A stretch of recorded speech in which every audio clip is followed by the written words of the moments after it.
Good evening. Thank you all so much for joining us today for this conversation with Senator Rob Portman, class of '78. My name is William Riker, and I am the founder of the Dartmouth Political Union. On behalf of the DPU, we want to thank you for joining us for tonight's event. The DPU is the preeminent, student-led, nonpartisan political organization at Dartmouth College. We aim to promote open political discourse through fostering understanding and challenging preconceptions by inviting speakers from across the political spectrum and hosting student debates. Tonight's event is part of a series under the umbrella of the Democracy Summit, as you can see here, that will seek to dive deeper into the issues and opportunities facing democracies both domestically and internationally from now through the end of the year. The Democracy Summit is a collaboration between the Dartmouth Political Union, the Rockefeller Center for Public Policy, and the Dickey Center for International Understanding. And we have a roster of really exciting upcoming events that will be announced through this fall. We will be taking audience questions during the latter part of this event, so if you'd like to ask a question to Senator Portman, there will be one of our amazing DPU ambassadors coming around with microphones. If you ask a question, please make sure to keep it brief and don't grab the mic out of their hand. I would now like to welcome Senator Rob Portman.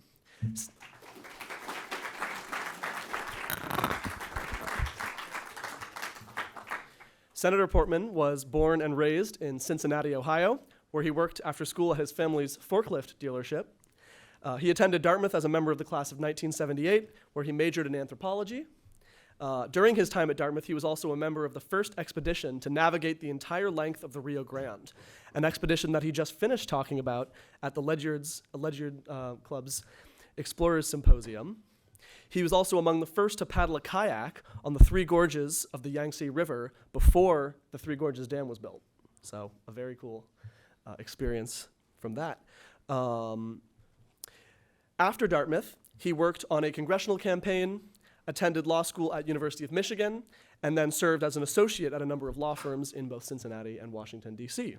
During the George H.W. Bush administration, he worked as the Associate White House Counsel and Director of the White House Office of Legislative Affairs.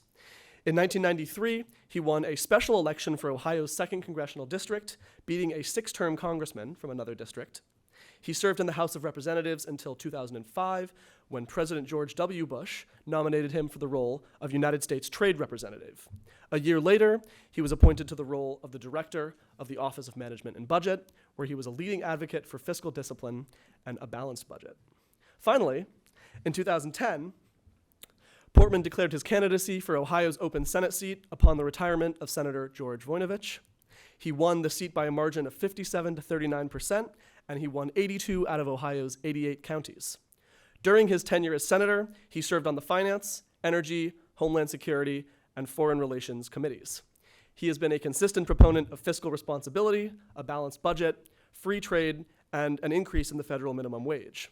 On social issues, Senator Portman is pro-life, supports sensible immigration and border policies, believes in the challenge of anthropogenic climate change, and was one of the largest supporters of the Respect for Marriage Act, which codified same-sex marriage rights into law. He was one of the most bipartisan members of the Senate and often broke with his own party on important votes. And so I'll end with a quote from Senator Kent Conrad, who in 2007 said of Portman that he is a person of credibility and decency that commanded respect on both sides of the aisle. I believe that that is the best thing a member of Congress can aspire to be in this world today, and we are honored to welcome Senator Portman here at Dartmouth.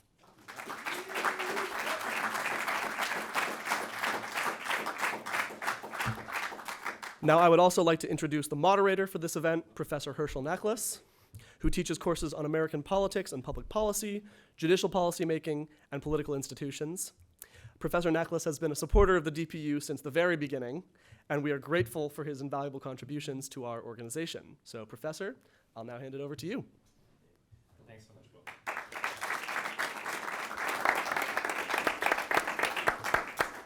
And for those of you who don't know the institutional history, it's worth a round of applause for the Dartmouth Political Union here, both the original crew and the inheritors who carried the torch.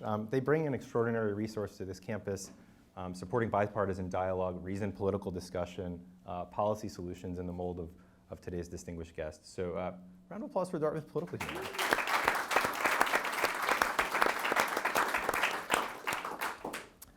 Okay, so I will just ask 4 or 5 questions, Okay. and then the senator has kindly agreed to play a lightning round of underrated, overrated, which those of you familiar with Tyler Cowen's podcast might be familiar with this exercise. But I think I'd like to start where this all begins, which is Dartmouth, of course. And if you could share a bit about, during your time here, what really inspired you, brought you great joy, and maybe features of your experience at Dartmouth that you found difficult, might be informative for students as well. Well, first of all, Dartmouth is such an extraordinary institution in many ways, but the thing I like best about it is it encourages people to get off campus, which sounds sort of funny because it's such a beautiful campus. When I arrived last night, it's been a long week, and I literally stumbled off the Dartmouth coach. It was dark, and I looked up, and there's Baker, just shining in all of its brilliance, and I thought, I'm home. This is great. But what I love about Dartmouth is, it encourages students to be off campus. We have 2 students here who are interning right now in Capitol Hill. Came back for the weekend, thank you, from DPU. And by the way, Will, congratulations on being the founder and for your mission with the Dartmouth Political Union. It was not here when I was here, and we needed something like this. And it's a good convener and across the spectrum, which I love. But look, I think Dartmouth encouraged me because in my first quarter, sophomore year, I went to work for my member of Congress at the time, who I succeeded some 16 years later. Trust me, I was not planning on that. I didn't know if I was a Republican or a Libertarian or a Vegetarian or a Democrat or whatever, but he did inspire me, and I wouldn't have gotten that experience here. What I didn't like about Dartmouth was the government department at the time. All the professors are gone now, so I can say that. But it was very kind of theoretical, and not much experiential connection, and so I lasted first year as a government major, ended up then history, then Native American studies, finally anthropology, the study of mankind. How much broader can you get, But the experience of working in Washington and working on the campaign in Cincinnati during my sophomore year really changed my view of the world. I thought, wow, this is kind of cool. Here's a guy who, in his case, Bill Gradison was his name, was thoughtful, took in all the different points of view, made a reasoned decision, and was changing people's lives by his public service. So that wouldn't have happened at another institution. I would have been, studying Plato and probably trying to be a political science professor somewhere, and would have failed and would have, ended up practicing law or something my whole career. Boring. Sorry, it's a lawyer's room. So I think that's what's special about it. We did just do the symposium on the river trip that Dan and I took. Dan's now known as Will's father, you guys got that, thank you. you know what it's like. I'm Sally's dad, some of you knew Sally Portman, who was 17 here. But anyway, they encouraged us to do that as well. Dan and I both did the 5-year plan. I call it the remedial plan. When people ask me why I graduated in 79 when I was really a 78. But they pushed us kind of off campus. We did this trip down to Rio Grande and some other things. So I think that's what's really special about Dartmouth. And I said this today to you two at the Rocky Board meeting, but Rockefeller Center has really changed too. I was on the board at the Rocky Center until I became U.S. Trade Rep when I had to get off. And frankly, we didn't have a minor, and we didn't have this role that you now seem to have undertaken, which is to be the place where you kind of meld together all different disciplines to deal with policy issues, which is the way it should be. There's any one policy issue, think of immigration or think of even healthcare. I mean, there's no one department, the economics department, political science department, or whatever that should be handling this issue. It really should be an interdisciplinary matter. And I think that's where Rocky does a great job. Jason, good to see you. Jason, if you don't know Jason, he is the director, and I'm sitting next to the assistant director here in Herschel. So unlike so many in politics, you've actually changed your mind on some key issues over time, including, as Will said, same-sex marriage. You've learned, you've reconsidered, you've updated. And so two questions on this is what enabled you to change your mind? And more generally, what actually helps people in contemporary American politics update, adjust, change their minds? It's quite tough. Well, it's a good question. I mean, you really shouldn't change your mind too much because you get elected on a sort of certain platform, and I think you're responsible to your constituents to try to be as true to that as you can.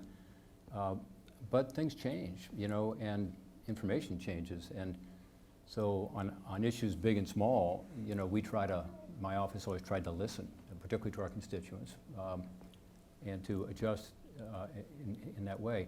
The gay marriage one was different. I mean, I was never a culture warrior. That wasn't my thing. I got elected as, you know, a former trade lawyer and a you know, budget guy and tax person, and so that was my thing. I was on the Ways and Means Committee, and I'm embarrassed to say this, honestly, but I really had never thought that deeply about the issue. And so when my son came to me, who at that time was at Yale, he couldn't get into Dartmouth, so went to Yale. And he said, you know, Dad, I'm gay and I have been since I was first consciousness. And if Will were here, he'd be happy to have me talk about this because he did very open about it and he wrote a beautiful op-ed. And Jane and I were quite surprised. But, you know, as soon as he said that, of course, we embraced him and as any good parent would. But more importantly, he started talking to me about, you know, the issue of marriage. And that was influential to me. And it was about a year before Will was ready to come out publicly, but during that year, he and I had a lot of good long conversations. So when he came out, I came out as the first Republican senator to come out, you know, for same-sex marriage. And that was 2013. And it was pretty explosive in the sense that on our side of the aisle, Republican side of the aisle, that was a big deal. I came out ahead of Hillary Clinton, though, also. It was not as if Democrats were all there either, which I reminded her of once. She didn't like that. Still think she did it because of me. But my political advisor said, you know, you can't win a primary, and we're going to poll this and prove this to you. I said, you know, I don't want any polls. I'm going to make, you know, this announcement. I've made my decision, and you know, we'll see what happens. And then after I made my decision, they did do a poll to sort of talk about, to see how I could talk about it. You know, how do you best talk about it to people and explain to people why you changed your mind? And that poll said I couldn't win a primary. I won the primary by 85% of the vote. Honestly, by the time I ran again, 6-year terms in the Senate, and I'd run in 2010, so by the time 2016 came around 3 years later, the earth had shifted a little bit under me. I was just fortunate in that sense politically, and so it wasn't as big an issue. It still was a big issue. It was what all my opponents talked about, but there were 3 of them, luckily. So it still is an issue. The Respect for Marriage Act was very difficult to get through, and what it basically did, as you all know, is it codified the Supreme Court case regarding gay marriage. It wasn't earth-shattering. What it did say was, you know, New Hampshire would have to respect a marriage from somebody, say, from Vermont, even if New Hampshire didn't allow the same-sex marriage privileges. You had to honor another state's decision on that. And so it was not, to me, you know, again, a big deal. But even so, it was tough to get the requisite number of Republicans and Democrats on board. To be specific, every Democrat was on board, and we needed to find enough Republicans to meet the 60-vote margin. And we came very close. I think we ended up getting 61 or 62 votes. But it was quite difficult. We spent a lot of time on it, and because we're still in a situation where a lot of constituents who vote in the primary, in particular, have strong feelings about it. So I imagine people in the room have different feelings about it. But I feel very comfortable with the decision. And again, I wish I'd thought about it more deeply previously. So the change in position like that is pretty dramatic. And there were people who had supported my election in 2010 who never supported me again and were quite upset with me and thought that I was not being consistent with what I had said in 2010. But for the most part, it was not a significant issue. And you know, people have changed their mind on this issue quite a bit, and mostly because of exposure to friends or family, you know, who are gay or lesbian, and convince them that this is an issue where it's treating people as they are and who they are. Shifting gears slightly, Yeah. can you try to convince a room full of college students to care about deficits and the debt? Well, they should care a whole lot more than I care. Yeah, I mean, look, it's been troubling over the last decade, really, because we used to talk more about deficits at a time when they weren't that big. I just help someone who's writing a book on President George H.W. Bush, who was my mentor. As Will said, I started off working for him in the White House. And you remember in 1990, he negotiated a budget deal. It was called the Andrews Air Force Base deal. But it was because he was so concerned about the deficit. At that time, as a percent of our economy, it was less than half of what it is today. And on nominal terms, it was about 1/10 of what it is today. So it was a relatively small deficit. But he was so concerned about the impact on the markets and interest rates that he was willing to go back on his pledge he had made during the campaign. Most of you are too young to remember this, but he said, "Read my lips, no new taxes." Pretty straightforward. And yet in this deal, Democrats wouldn't go along with any change on the spending side, this so-called discretionary spending, which Congress appropriates every year, or the entitlement spending, also called mandatory spending, unless there were tax increases, period. And so he faced a dilemma, and he chose, in the interest of the country, to go forward with the minimum amount of taxes that the Democrats, George Mitchell and others at the time, Democrat leader, Democrats controlled the House and the Senate, remember back then. But it hurt him politically, and most really trace his loss in 1992 to Bill Clinton back to that issue, because you may recall it was a big issue in the primary. Here in New Hampshire, he almost lost the primary, and Democrats used it against him too. But that was a relatively small deficit. Today, we're facing the situation where the deficit as a percent of the economy, which is probably how you ought to look at it, and the economists in the room I think would agree, is as large as it has ever been, with the exception of 1 year. So it's about 100% of GDP now, is maybe 112% of GDP at one point, which was in 1946, which was World War II. And that spending could end quite quickly, and did. So it was really just a blip. Plus, there was no Medicare back then. Entitlement spending was roughly 30% of the budget. Today it's 70% of the budget. We had the issues of spending in terms of the military, but other than that, spending was viewed to be very much in balance relative to revenue. So we're in a very different situation now, and it's quite frightening to think about this. If we don't do something about it, what will happen? It will result in us having a difficult time being able to keep interest rates low once we get out of this period of time we're in now with relatively high inflation, and therefore the Fed has to raise interest rates in order to try to get us through this period and get inflation down. But my fear is the interest rates are going to stay high unless we deal with this. So that's an immediate impact. But for you and your futures, I mean, some of this is going to fall on your shoulders, and it'll be higher taxes, and it'll be cuts in spending in areas that are important to all Americans. But we do have to deal with it, and if we don't, it's going to have a detrimental impact. Some say that the crisis should have already happened. Can't understand why it hasn't. And I think the reason it hasn't, frankly, is our economy has grown. Since World War II, certainly, but even in the last 20 years, we've had significant economic growth. Wages are up, even in real terms, until the last year with inflation. The American dream is actually alive. People are doing okay. People feel good. Consumers are in the game, even today. The consumer spending is good, so people don't feel it. But it is a looming threat, particularly to our DPU students here, to your generation. And so I hope we can get over this contemporary political decision, which is that we're all going to support, propping up the New Deal regardless, meaning that if you talk about anything to do with entitlement spending, you're grabbing the third rail of American politics, that electrified rail in the New York subway system that kills you politically. Both President Biden and potential candidate Trump have made the same decision, which is anybody who speaks out about entitlement reform is going to be attacked politically. And that's a terrible position to be in. It's irresponsible for both parties to take that position. And since Michael Rockefeller is here, I'll have to say that hasn't always been the Republican position. During my campaigns, I did talk about this issue. I supported raising the age as an example, which is something specifically that President Trump is attacking other Republicans on now, as are Democrats attacking anybody who dares talk about that, or even means testing, or even other ideas that have to do with dealing with Social Security particularly, but also Medicare and Medicaid.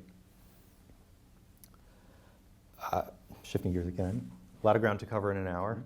It's been an extraordinary career. So you've been a leader on robustly supporting our engagement in Ukraine and supporting Ukraine in the current conflict. and we have esteemed friends and colleagues in the government department here. They weren't your professors, but there are. Oh, no. Yeah. Trouble. Sorry about that. You know, who might be at variance with that view. And so I'm just wondering if you could spend a few minutes to explain to us why you currently, but I think more importantly, for a long time, have thought it's incredibly important for national security, and global democracy to robustly support engagement in Ukraine. And we won't report back to our government colleagues what you say. Well, listen, I think we have not supported Ukraine enough. I think if we had supported them more earlier, Vladimir Putin never would have made the foolish decision to invade. And even today, I think we're not moving quickly enough to provide them what they really need, which is longer-range artillery, which is the ability to have more armor on the battlefield. We have offered them tanks made in Ohio, but they probably won't end up coming there until the end of the year, and that's too late. So I think, you know, there's an argument that if we had done more earlier, that Vladimir Putin wouldn't have taken this huge risk. He thought two things. I think one, he didn't think that America would step forward and provide the kind of weapons that we have.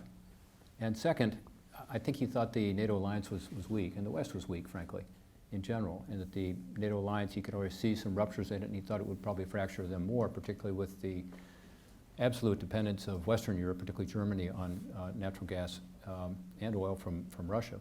So the natural gas pipeline, remember, was a big issue. He also probably thought that the Russian army was as good as they said they were, and that they would overwhelm their Ukrainian counterparts almost regardless of what kind of weapons were provided. So he was wrong across the board, but I think if we had provided a more muscular defense of Ukraine after 2014, I think we could have avoided this heartbreaking, tragic, immoral, totally unprovoked war, which is what it is. And I've been to Ukraine, as you know, a number of times. I think I've been there 13 times since 2014. And I founded the Ukraine Caucus. I just feel so strongly that this is where the fight for freedom is being engaged today, and that it's incumbent upon us to step up. But let me be more direct about how I feel about some of my colleagues who are saying the opposite and saying we should just pull out, it's not our war, we don't care what happens there. I mean, literally saying those words. We have to think about the alternative.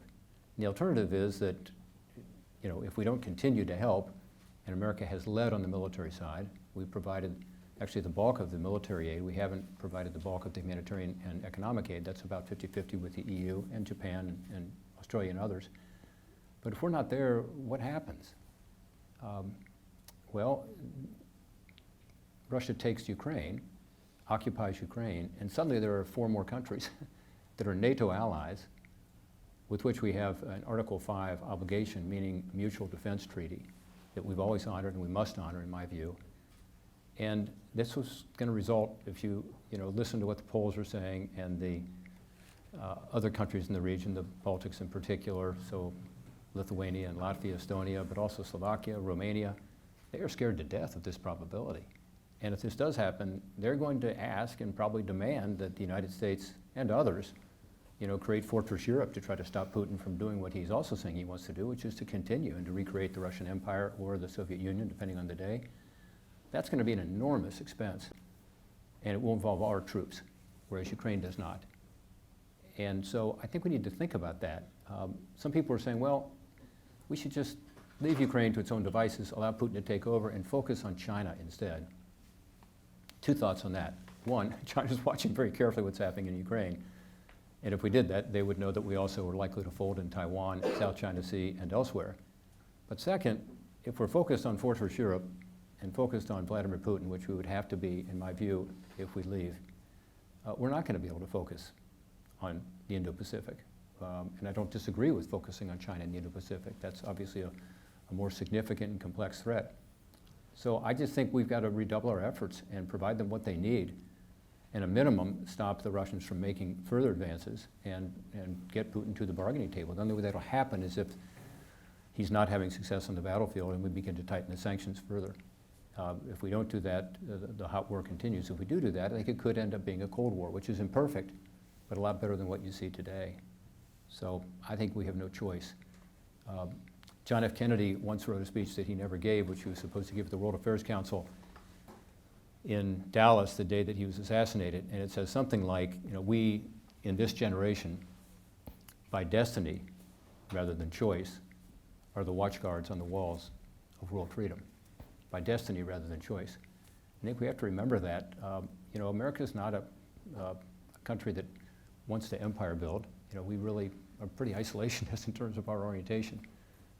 But we have an inescapable role, and an essential role, particularly right now with the increasing volatility and danger around the world, to keep the sea lanes open in the South China Sea, to make sure the Straits of Hormuz stay open, to make sure that we don't have another land war in Europe, and no other country can do that.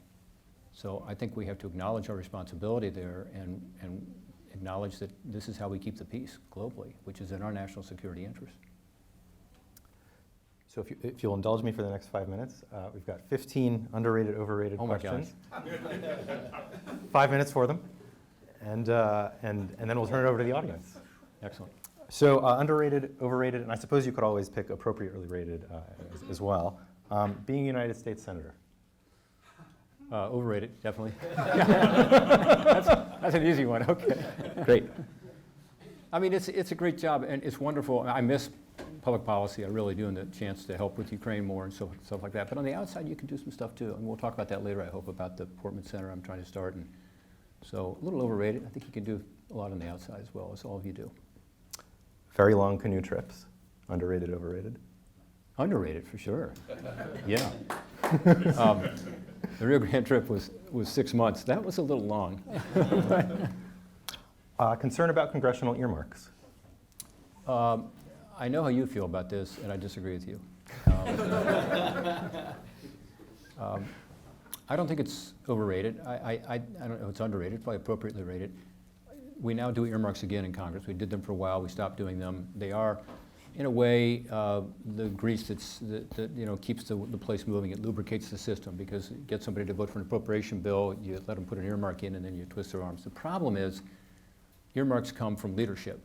So it's the chair of the committee, the subcommittee, it's the leadership itself that tends to get these earmarks in, and they don't go through the normal process. And I just think everything ought to be subject to a merit-based process. So I think when I was USTR, I was asked to go be OMB director, and I said, I'm fine where I am. And they said, no, actually, President Bush wants you to be OMB director. I said, okay, I'll go, but I need to work on balanced budget and earmarks. We did both. But earmarks was, we put them all online. And to me, that's the most important thing. It needs to be transparent. I will say under the current system, they let earmarks happen again. Got a couple of congressional interns here who can confirm or deny this.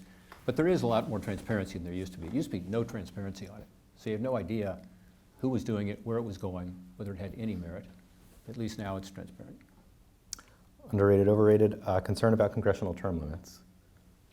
About the right rated. I mean, I served for 12 years in the House, 12 years in the Senate, which is exactly what I voted for in my first year in the House. I think it's probably about right.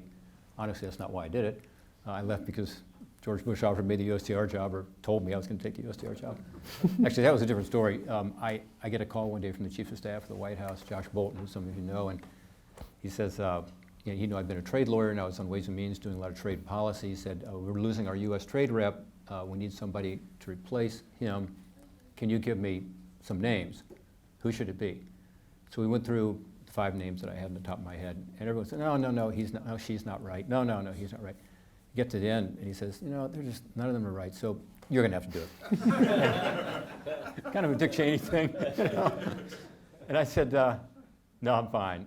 I got a safe district. I love my district. I love my work in the Congress, and I want to be chair of Ways and Means someday, and I'm good. I go home that weekend, and on Sunday night, I tell Jane, I said, oh, by the way, I forgot to tell you something that happened on Thursday or whenever I left.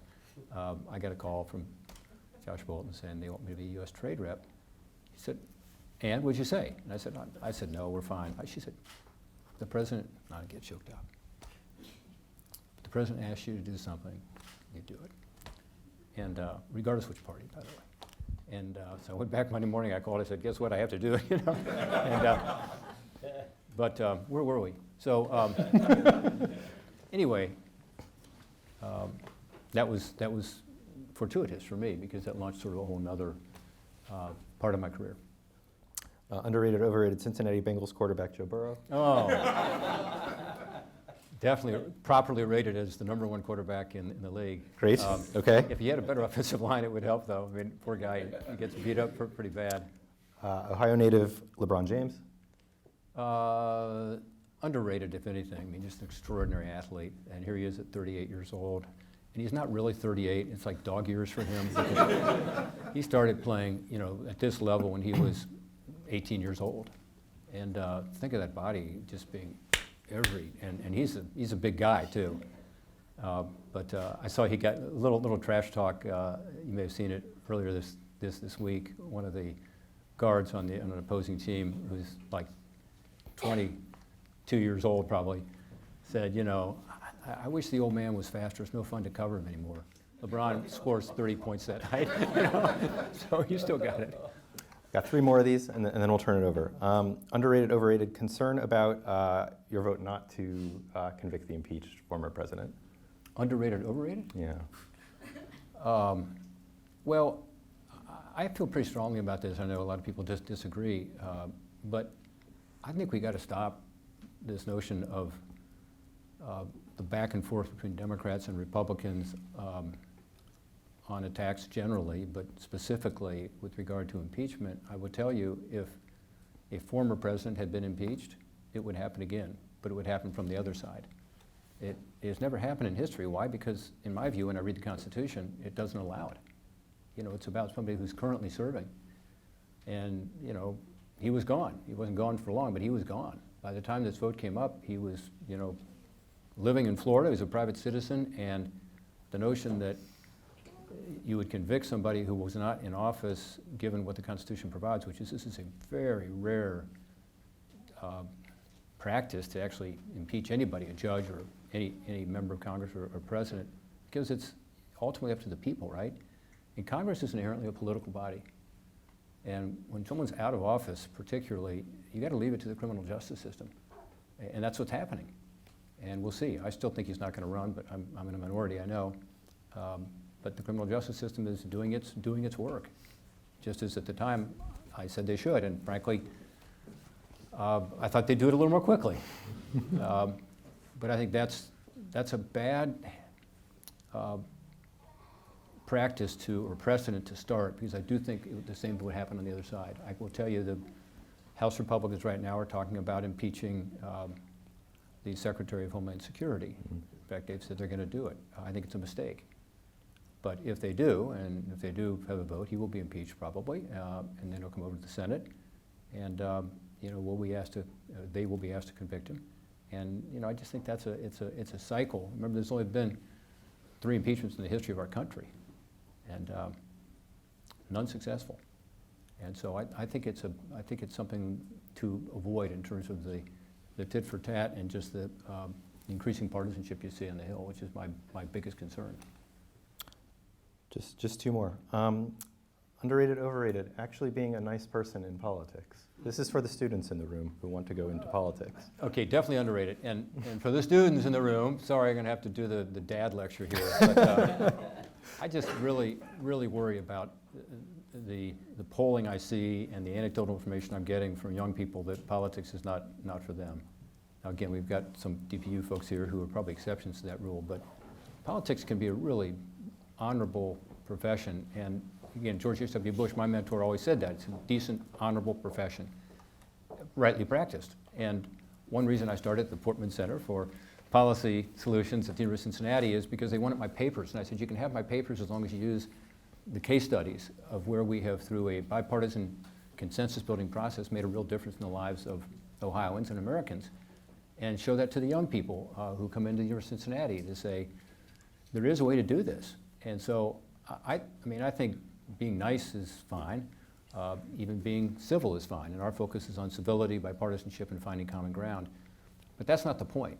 And the point is that without civility, respect for others, bipartisanship, finding that common ground, our policies that we need to address will not be addressed. So think of immigration as an example. I think 80% of the American people pretty much agree on what we ought to do. And yet the politics of this is impossible, and has been. Think about the debt and deficit, as we talked about.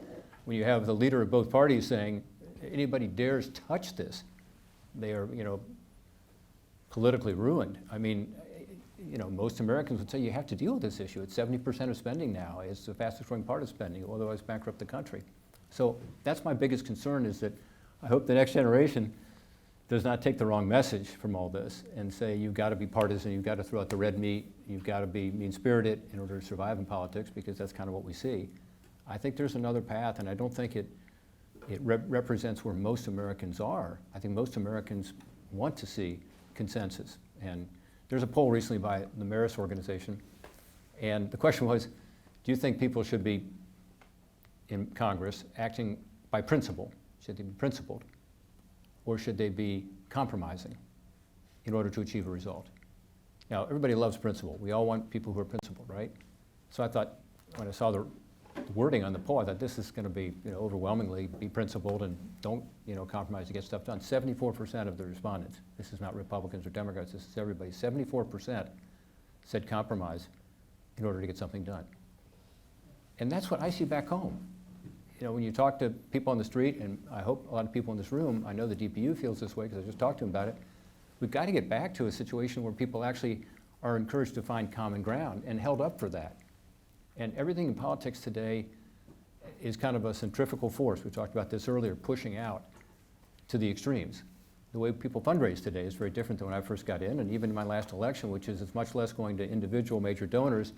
Now it's going to the online community, and with a very partisan message that either, is about fear or about hatred of the other side, and that's what generates the $30 and the $40 and the $50 and the $70 that ends up being, a $60 million campaign in the state of Ohio, as one was just this last cycle. Almost all online funding, mostly from New York and California.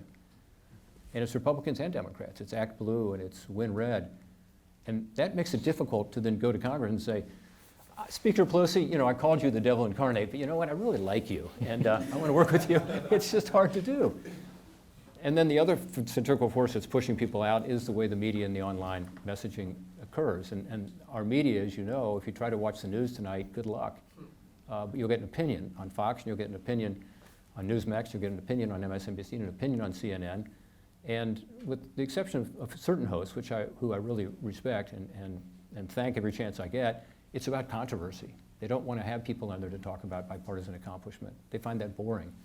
When we finish the infrastructure bill, Kirsten Sinema and I were going to go around and do a round of media interviews, and basically no one wanted to talk to us. Oh, you guys succeeded, that's great, but that's not what we're... So it pushes, again, if you want to succeed, you can look at that and say, well, I can raise the money and I can get on the nightly, cable show, which also raises money, by the way, and I can be famous within my group. I think that pushes you to the outside. I think you guys probably see that in your time in Congress.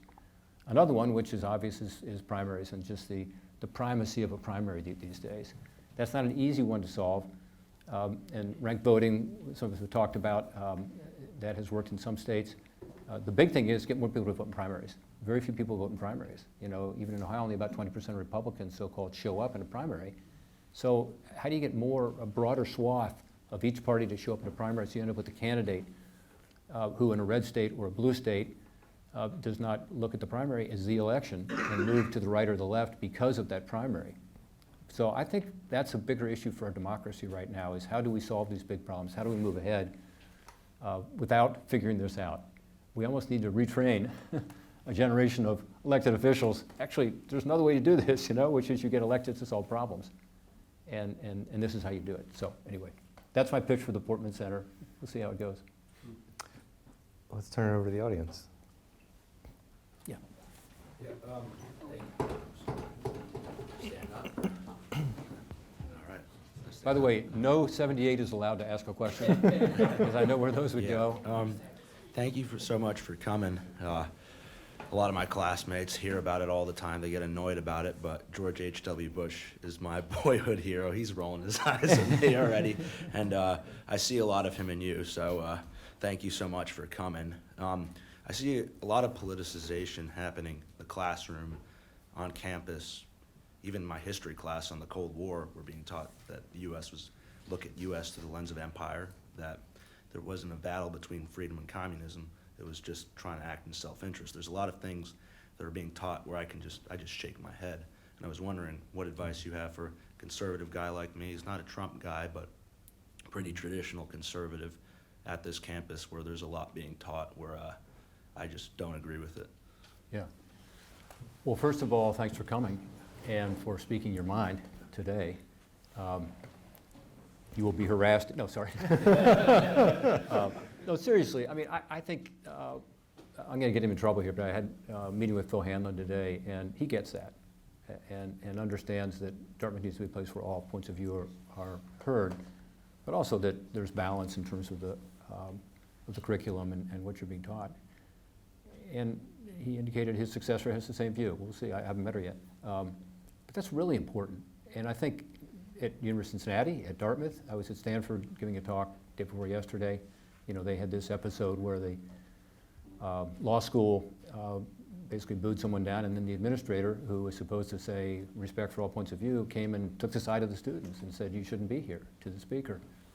And that's so counter to everything that liberal arts ought to be about. By the way, academia in general ought to be about. But you know, when I came to Dartmouth, I was not particularly political, but I thought the amazing thing about Dartmouth was getting to know different points of view and meet people from different walks of life. And you know, other than these guys here, I learned a lot. No, sorry. No, but seriously, I mean, that's what it should be about. And you've got to listen to other people and respect their point of view. I know that these two share your view about that. In terms of what you should do, I mean, I think speak up. And Colin Powell famously made a comment once during the war in Iraq, and it was, I was over at a place called Davos, an international conference then, and I think it was at Davos where it happened. These reporters were haranguing him, and one of the reporters, who happened to be German, said, you know, you guys are going into Iraq to get the oil. By the way, that was what we were going for. We didn't get it. A lot of mistakes made in Iraq, but that was not the intent. And so Colin Powell says, you know, in his own measured way, you know, ma'am, we've come to your continent twice in the last century to liberate Europe, World War I, World War II, was referring to. Hundreds of thousands of American soldiers lost their lives in that process. All we ever asked for was enough land to bury our dead. And that's true. If you've been to the American cemeteries in Europe, just row after row of crosses and stars representing American soldiers who lost their life. Why? I mean, it wasn't an easy war to get into. A lot of Americans, like with Iraq, we had a lot of isolationists saying we shouldn't do it, but we created this whole new world order and resurrected Germany and Japan in the process. And I'm proud of that. And I think we need to be proud of that, and we need to teach that properly. Are we perfect? No. A more perfect union is what, you know, we're trying to obviously get at. But that legacy is something that I hope is being taught at our greatest universities.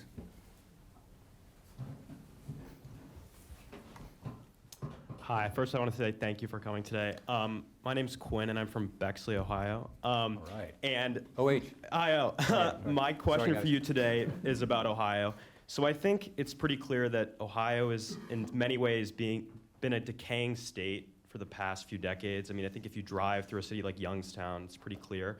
So my question for you is, what is your future outlook for Ohio, and what advice do you give to someone like me who deeply cares about our state and wants to see it thrive? Yeah, Quinn?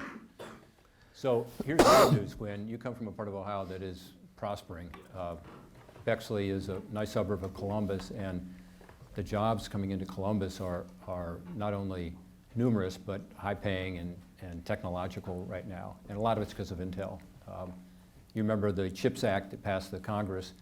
Part of that was to provide help for American companies to bring back some production of semiconductors, and Ohio is in the middle of that. We've got the biggest single plant, $20 billion commitment, which could end up being a $100 billion commitment by Intel.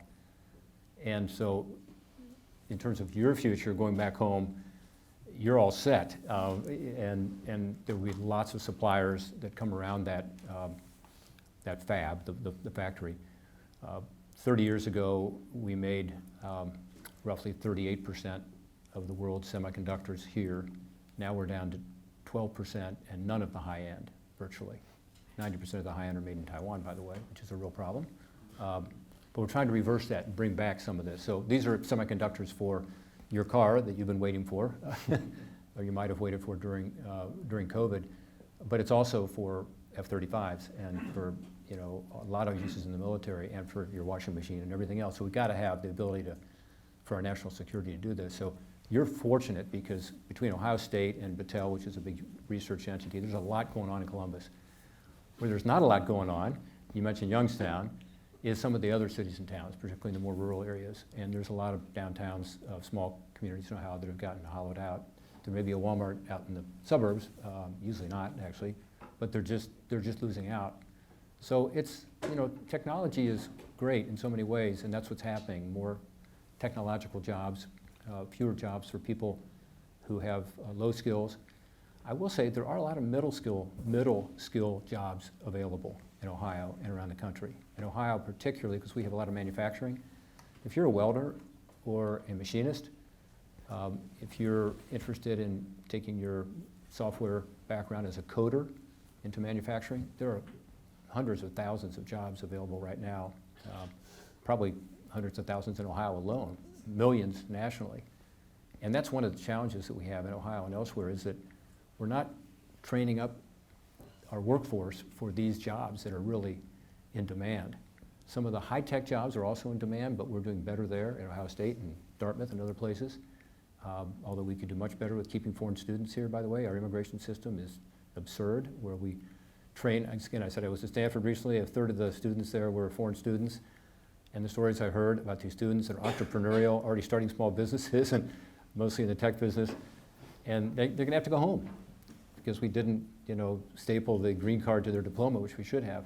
But those middle skill jobs are a real problem. And my own view, for what it's worth, is fewer people ought to be going to four-year institutions, and more ought to at least start with getting a short-term training program and getting a certificate that's industry recognized and getting a very good job at a high pay for their sake, rather than taking on debt and often not getting a degree at all, which unfortunately is more likely than not today in America.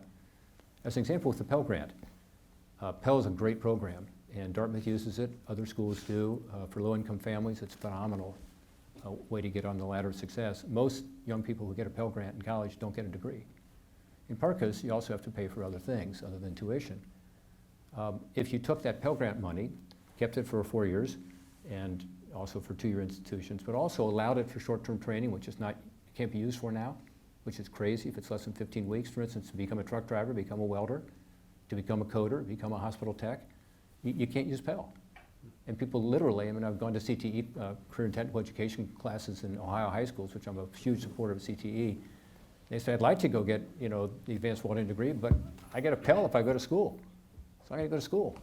And that's just wrong. We should be allowing these students to be able to do that. And then, by the way, a lot of them, after they get their $60,000 a year job with good benefits, when they're 18, 19 years old, they'll go to college eventually. Often the employer will then pay for it.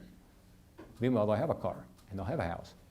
And so, anyway, I think Ohio is a land of great opportunity still if you go to Central Ohio and Columbus, but we do have an issue in those other areas where people have not been able to take advantage of the more technical and digital economy.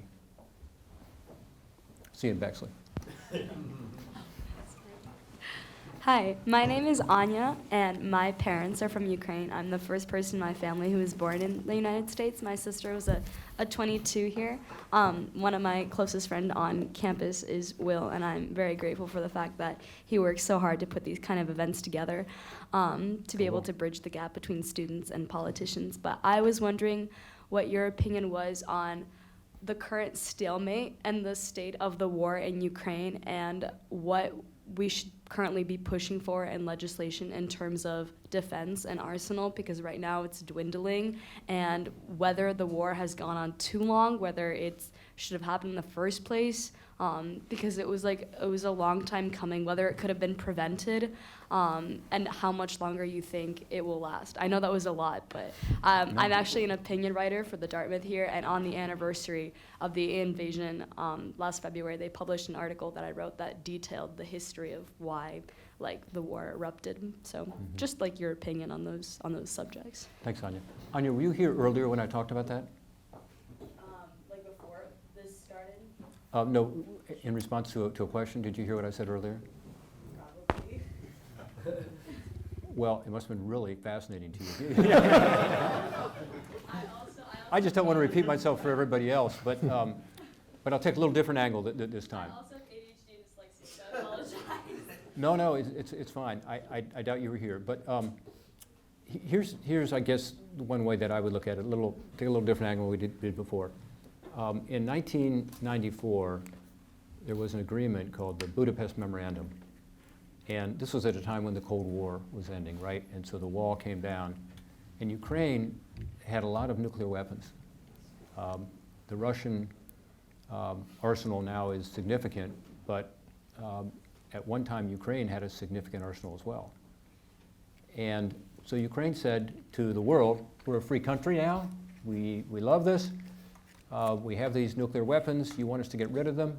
We'll agree to get rid of them on the condition that you give us some security guarantees. So the United States, Russia, and the United Kingdom signed this memorandum saying, if you get rid of your weapons, then we will provide that we will not invade your country, that you will have territorial integrity, and we will protect your right to exist as an independent state. Think about that. So people say, well, why do we care about Ukraine? Even if Budapest hadn't happened, I would still have the same view I expressed earlier. But with Budapest, there's even more responsibility on us to live up to our commitment, even if Russia and their commitment wasn't worth the paper it was written on. Fast forward, 1994. You could also go to 1991 and the Orange Revolution. So in 1994, Ukraine is under the thumb of Russia because the government in Ukraine, which was quite corrupt, was run by somebody who the Russians were backing. And the Ukrainian people, you may have seen some of this in some recent documentaries, some really, really amazing documentaries of the Revolution of Dignity in 2014. In 2014, the people of Ukraine said to their leadership, why aren't you doing this agreement with the European Union that the parliament has agreed to, that the people want? And basically the president said, because Russia doesn't want it. So that's what happened in 2014. There was this massive demonstration, something they'd never seen before. Every part of society was there, from the blue-collar workers to the professional class. And these snipers, who were government snipers, again, backed by Russia, started killing people. And this is the 100 people who were killed in Maidan, in the square. I was in the Maidan right after that. It was still smoldering, literally, because they were burning tires and so on, and it was still occupied. But just a little history, so people understand what they decided as a country at that point in 2014 was, we want to be like you. We want to be like the EU, we want to be like the United States of America. And on the Maidan, the American flag was flying. So it's always to be put in historical perspective, too. They made a deliberate decision to embrace free markets, to embrace trade with the United States and the EU, and specifically this all started with a trade agreement with the EU. As a former USTR, I've never known a trade agreement to be quite that important, but it was incredibly important to the people of Ukraine. And we want to have a democracy. We want to get rid of the corruption. And this is what made Russia so mad at that time, because they kicked out their government, they elected Poroshenko. I was there as an election monitor. It was a fair election. He won overwhelmingly. He was a Democrat, small d. And Russia responded by saying, I'm going to take over Ukraine, I'm going to take over parts of the Donbass, and watch me. And at that point, to answer your question, we could have and should have done more. In the administration, it was during the Obama administration, nothing was said or done virtually with regard to Crimea. And after Crimea was taken, and after the regions Donbass were taken, that's when we provided blankets and radios and helmets. We refused to send any lethal aid. And so I think we could have done things differently. And I think it could have resulted in Russia not being as aggressive in 2014, and certainly Russia not coming in with this most recent invasion. If they really knew, as I said earlier, NATO was going to stick together, we were going to provide the armaments necessary to defend, and then the final piece of that is, of course, that the Ukrainian people would be so resourceful and so brave and so courageous to be able to be successful against this Russian onslaught with much larger numbers and much more equipment. And so I just say that as an addendum to what we said earlier. One reason that I feel so strongly about this is that these Ukrainians stood with us in 2014, and now they hope that we will continue to stand with them, not by providing military assistance. They've always been clear about that in terms of American soldiers, boots on the ground, but to give them the tools they need to be able to defend themselves. We want to be mindful of your obligations, but do you have another 6 or 7 minutes to? Oh, sure, yeah. Oh, okay. Yeah. I know your schedule's packed. Why don't we collect 2 or 3 questions together? Sure. So I want to talk a little bit about trade policy. So throughout your career, you were a pretty strong supporter of free trade, but then there's definitely been a lot of politicians in Ohio who have been pretty successful, like Senator Brown or Tim Ryan, who were pretty protectionist. So why do you think both your message and their messages resonated with Ohio voters, and where do you see the future of United States trade policy? Yeah. Well, thanks, Varun. I think. Can I grab like 2 more questions? Yes, yes. Mm-hmm.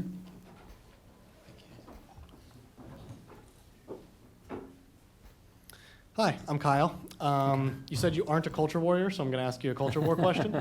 One of the things that's been really interesting to me in recent, recent weeks, recent months, recent years, is the divergence of the various states on a number of culture war policies, and I think Roe v. Wade and the resulting divergence is the biggest example there. But there's examples on things like education, on LGBTQ rights, those kinds of things, where the states are going in totally different directions, and young people feel very strongly on one side of these issues. People my age tend to lean left on a lot of these issues. So, I'm curious where you see this going. Is in 10 years from now, are Texas and Alabama and Florida going to start to see less interest in their states from corporations, from young people who don't want to live there because they're not going to have access to the healthcare they're looking for. They're not going to have access to, rights for certain individuals. Thank you.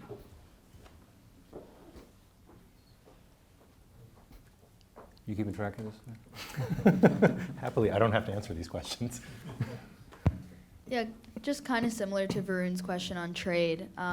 You talked about the CHIPS Act, and for someone like you who's a free trade guy, some people on the Republican side who are even more, pro-free trade would argue that something like the CHIPS Act is doing exactly what China's doing in terms of the private-public partnership. So how do you reconcile, the merits of free trade with what you're describing as, issues with, problems in the manufacturing sector in a state like Ohio? Yeah. Great question, and it's really about free markets, isn't it? Not just free trade. Right. And look, I strongly supported the CHIPS Act because I don't think there's a free market in semiconductors. That the Singapores, the Chinas, the South Koreas, the Japans of the world, Taiwan definitely, they all subsidize their chip production, and they have taken the chip production, therefore, from the United States, where it all started. Again, a little history lesson like the Ukraine thing would be that we developed this stuff. We designed these chips. And suddenly to have only 12% produced here, and during COVID to find out that supply chains matter. And the F-150s were lined up, they couldn't be sold, much less, again, the military issues that were kept under wraps a little bit, but that came out later. So if there were a free market in it, I might feel differently, but there's not. And to my colleagues who are pure free market folks and say this is the hand of government, and said you should rely on the invisible hand was gone a long time ago. It became totally invisible in terms of chips and other things. And this goes to Varun's question too. I think it's fair to say that I'm a free trader relative to Sherrod Brown. That's true. Who's my friend, and was my colleague. But he's a protectionist. I think he'd be proud of that title. I'm not. But I am for balanced trade. And so we did some legislation together to make sure that trade is fair. And this is where I think some of my Republican brethren are wrong. I think pure free trade assumes that the other countries are going to play by the rules. Or if they don't, that doesn't matter, because ultimately it's in our interest to be free traders anyway. I don't believe that. It's sort of like the chips issue in a way, although as it relates to trade, it would be, as an example, steel production in Ohio is being affected by the fact that China is overproducing, has way over capacity, and therefore takes that steel and sells it in the United States at below its cost, which is the technical term for dumping, or dumping is the technical term for that, or they subsidize it, both of which are subject to US laws and tariffs. Then they figure out ways, to take it to another country. So our legislation, I did with Sherrod Brown, was to deal with that issue as an example. So that they weren't bypassing our laws to be able to unfairly compete with American workers. And I think that's what we have to tell American workers and farmers, is that we're going to stand up for them and make sure that it's fair in the sense that there's more of a level playing field, but that we believe in trade. The problem we're running into right now, just to be frank, is you have an administration that has decided that trade is a bad thing, even if there is balance. And specifically, there was a commitment made in the campaign, which seems crazy to me because, remember, Joe Biden was the moderate, and he beat Bernie Sanders fair and square, but he made a commitment to the unions, which is also odd because unions supported the last trade agreement, USMCA, the US-China-Mexico one, but the commitment was we weren't going to do any more trade agreements, which is nuts. So there have been 350 trade agreements, either negotiated or in the process of being negotiated since Joe Biden was elected. We're not a party to any of them. And we're this close to an agreement with the UK, which could then be a template for the EU. We don't have a trade agreement with the EU or the UK. We're very close to a trade agreement with Japan. We're about, I think, a third of the way, some say halfway there. That would be incredible. That would be the last big country of the countries in Asia that would kind of make up the old Pacific trade agreement that was talked about. China is going crazy doing trade agreements with anybody and everybody who they can find. And there's a reason for that. They're taking markets away from US manufacturers, US service providers, US farmers. And so I just think we've got to get back to a situation where we are aggressively engaged on trade around the world to the point of, yes, making sure there's a level playing field, making sure the WTO works properly. That's the World Trade Organization that's supposed to sort of monitor all this. But just leave you with one statistic. About 10% of our countries around the world have a free trade agreement with us. So it's Mexico, Canada by far the largest, then Mexico, Australia, countries in Latin America, some in the Pacific. It's only about 10% of the global economy. We don't have a trade agreement with China or the EU, as we said, as an example, or Japan. We send 50% of our exports to 10% of the world. Why? Because they've opened up their markets, to our exports. We're 5% of the world's population. We got about 25% of the economy. We need these markets overseas.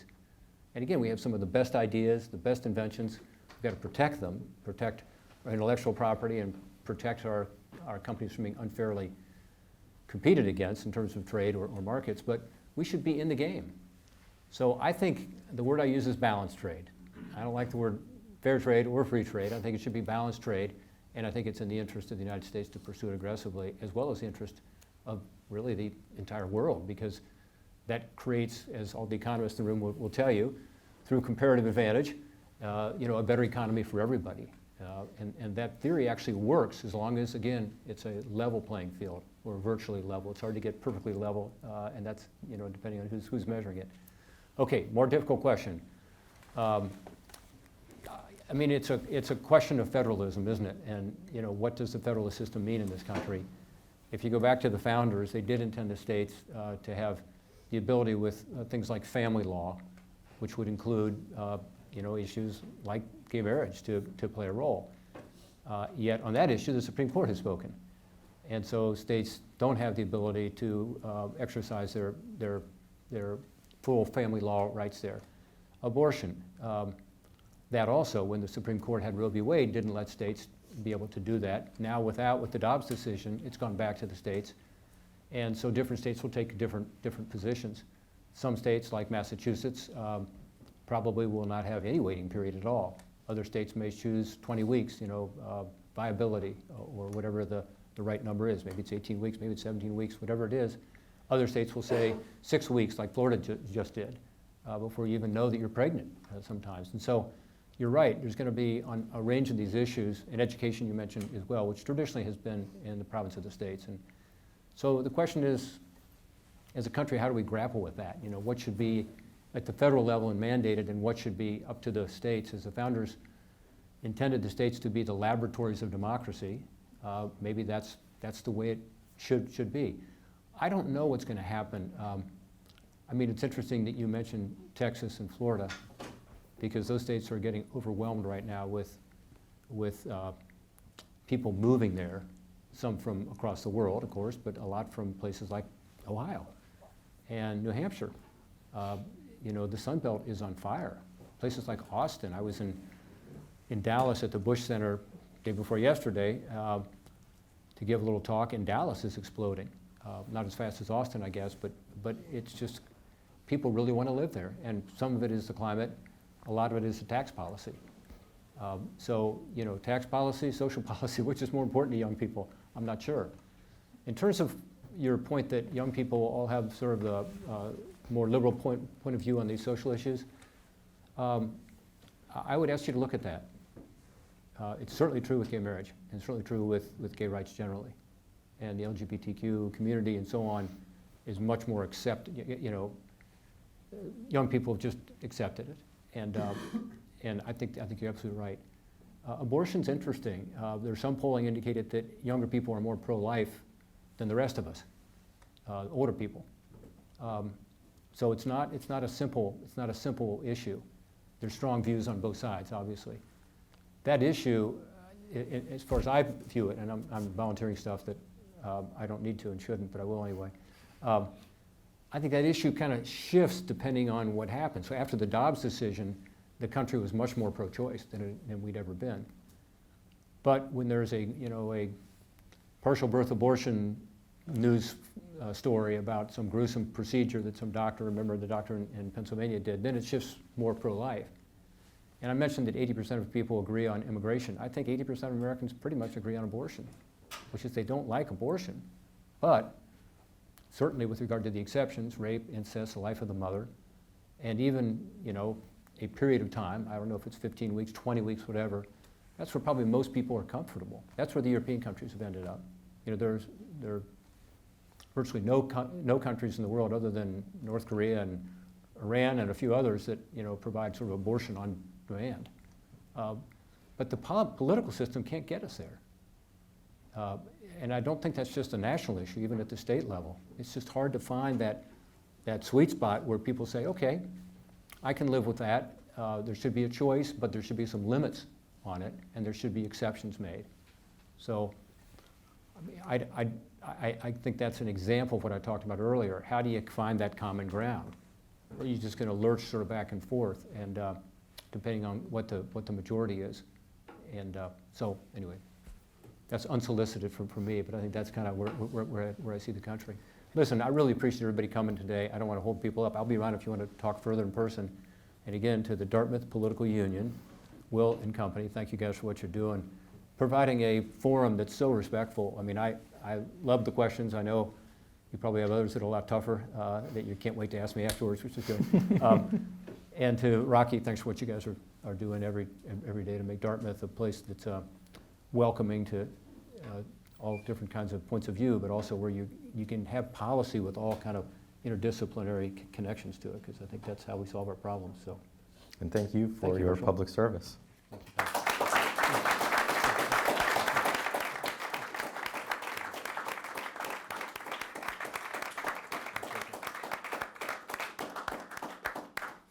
Thank you all so much for coming out, and have a good night.